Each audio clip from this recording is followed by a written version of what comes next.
Disclaimer. The conclusion of this video will depend on the conclusion of my first video titled Inflation in Capitalistic Markets. That video lays down the foundation of many of the conclusions I will come to on this channel, and in particular in this video. Okay, now in this video I want to be talking about perception, okay, human perception and how it ties into morale and the ways in which that's dependent on the economic state of the economy in which the individuals exist in. So if you watched my last video titled Inflation in Capitalistic Markets, I touched on perception and how it affects the ways in which an economy functions. And in my last video, we observed that future expectations are what creates human perception. So the next logical step in this is to ask what controls human perception, right? Well, broadly speaking, obviously, environment, right?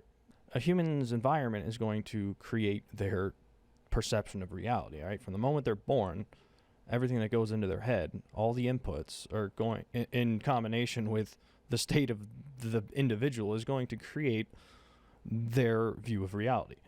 So if we look at the environment a little closer, how can we break this down? I broke it down into two categories, okay? Natural factors and unnatural factors. So when we break these down, the reason I divided it this way is because the natural factors, by definition, are the things that humans didn't create, right? They're the things that were in the environment prior to our existence, right? So when we speak of the natural factors, we're speaking of the factors which we have no control over. So we're going to focus on the unnatural factors, right? The factors which we created. So in effect, these unnatural factors that we have control over, they create the portion of our perception that's within our control. So we're going to focus on that portion, right? Now, let's introduce the concept of morale. So what is morale? Morale is the magnitude of an individual's belief in their ability to create a desirable future for themselves. So we could say that morale is the magnitude to which an individual's perception is optimistic or pessimistic about their future, right? So morale is dependent on future expectations. Morale is dependent on perception. So let's define morale as M, okay? And we're going to consider these two opposing states. We're going to consider what happens as morale approaches infinity, okay? This is optimistic morale, and the state of morale going to zero, okay? Pessimism, right?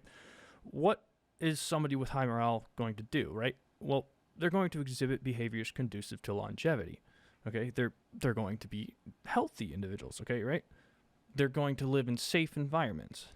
Okay, so what about as morale approaches zero?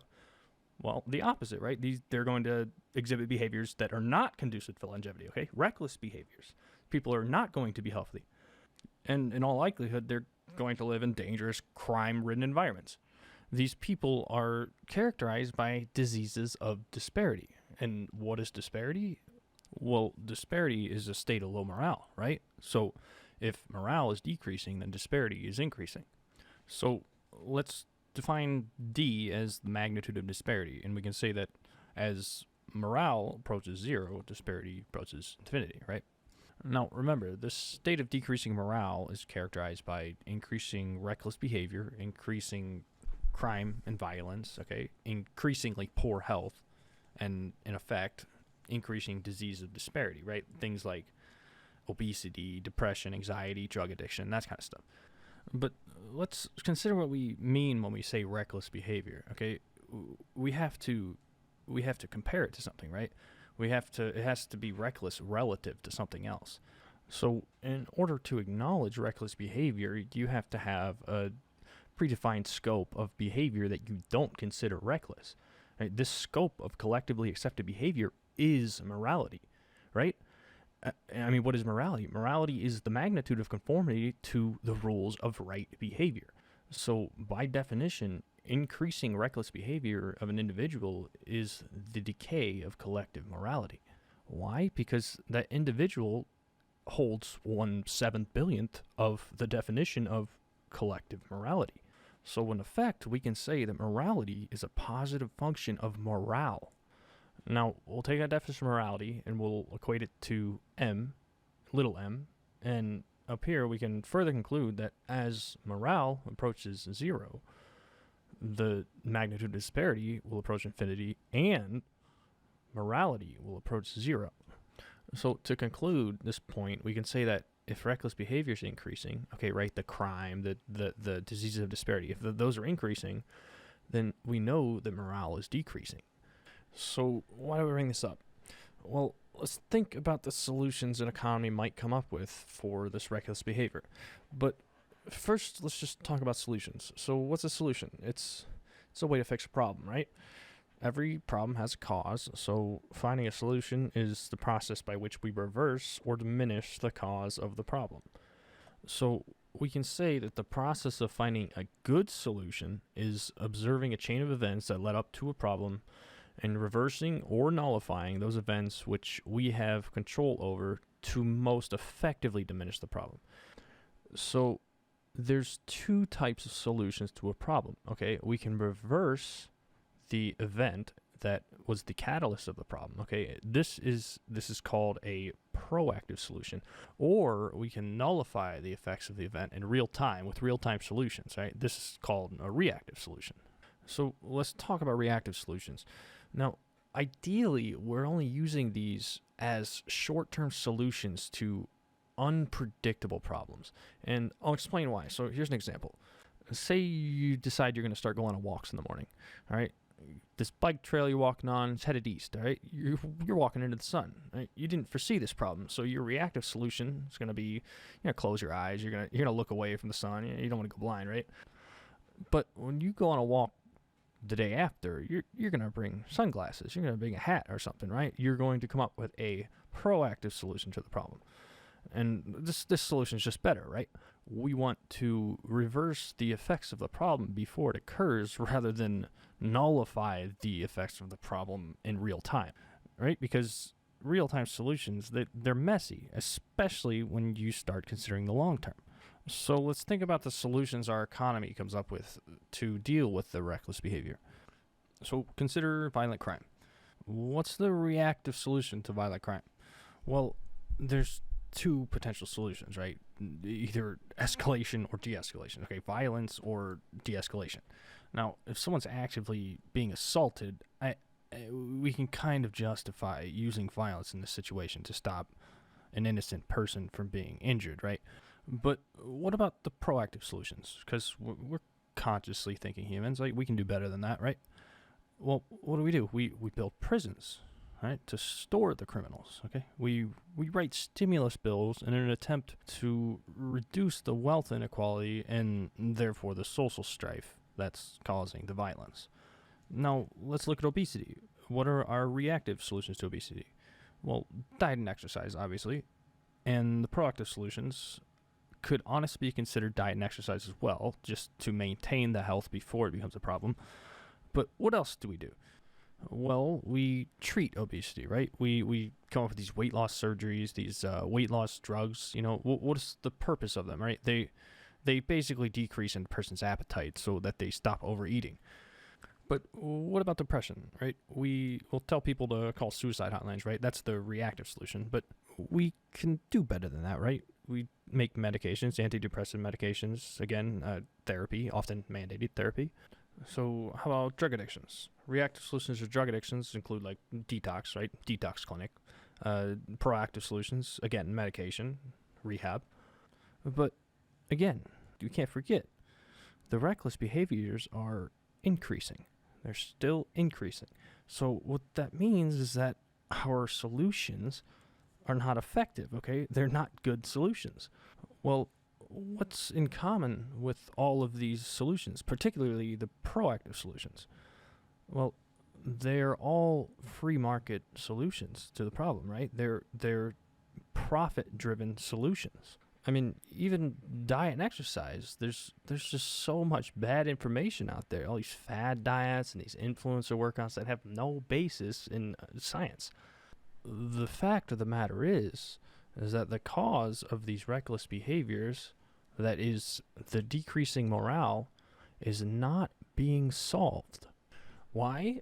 Well, if you watched my first video, I made the conclusion that free market investing strategies will inevitably corrupt the freedom of a capitalistic market, given that the same people who control public perception also have diversified profit motives. Okay? I also proved that we have already reached this endgame stage of capitalism, right? So we can conclude that the mainstream media has control over public perception. They have control over morale, collective morale, and they also have diversified profit interests. Therefore, the mainstream media will inevitably force the market to prioritize profits over real solutions to these problems, because treatment is more profitable than solving the reckless behavior outright. In other words, if the mainstream media maintains predominant control over public perception and the mainstream media maintains a diversified profit motive, our morale and our morals will continue to decay and reckless behavior will increase. So all that effort we spent in these social revolutions, gaining these rights for minorities, will decay. And it's not necessarily that the minorities will lose rights, it's more that violence will take everyone's rights. Okay, so I'm going to talk about one more thing in this video. We're going to address the topic of ego and free will and how it ties into all of this. So remember, we said the process of finding a good solution is observing a chain of events which led up to a problem and reversing or nullifying those events which we have control over to most effectively diminish the problem. So we'll define PS as the magnitude to which the proactive solutions of an economy diminish a problem. So we can say that given the mainstream media has control, predominant control over perception, and has a diversified profit motive, the PS will approach zero in that economy. So let's consider a timeline here, okay? We go from A to D, and we're at stage D right now, okay? This is where we recognize that there's a problem, and we want to find a solution. So if we assume that mainstream media is controlling perception, and mainstream media does have a diversified profit motive, we know that the PS is going to approach zero in this timeline. So at stage A, we'll say this was before the market was corrupted, okay? This is when the market was still free. Okay, and then we move to stage B. This is when these assumptions take place. Okay, this is when the freedom is removed from the market. So in stage B, we begin this vicious cycle of decaying morale, okay, because the profit motive has enabled the media to corrupt perception. So when we're at stage D and we're trying to find a solution to a problem, all we have to work with is our perception, right? Our perception of what that problem is. So what does the media tell us the problem is? Well, the media points out every single aggressor that is a victim of this vicious cycle that began at stage B when our perception was corrupted. So we can call these events stage C. This vicious cycle in between B and D is stage C. But the thing about these aggressors is that even though they are contributing to the vicious cycle, they are really just victims to it, okay? They're not the source of the problem. The media corrupted their perceptions so they can no longer identify the actual problem. So how does this tie into ego? Well, an egotistical person will not blame themselves for a problem. And in all likelihood, they're going to blame the nearest human being in proximity to the occurrence of that problem, right? Because that's what the media is going to tell them to do.